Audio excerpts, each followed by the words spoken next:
Hey everyone, today working on this Hummer H2. Pretty common with the GM stuff that the undercoating and stuff like that's been peeling and cracking away for a little while. A little bit of rust building up underneath it. So we're gonna blast all that stuff out of there and see what we can do to make this thing look a little better.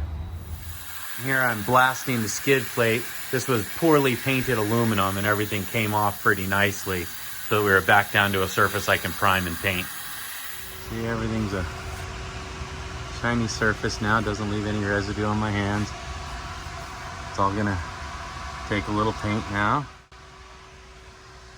So after the dry ice blasting is done, you can see here that most of that cracking and old undercoat has been removed from the surface and the surface rust has been taken down to a smoother surface. Once we've blasted, we go after it and get a good layer of undercoating on portions of it, some paint on other portions of it. Just depends on the customer's preference. Put the skid plate back on there. Thing looks pretty nice. So if you want to see your vehicle go from this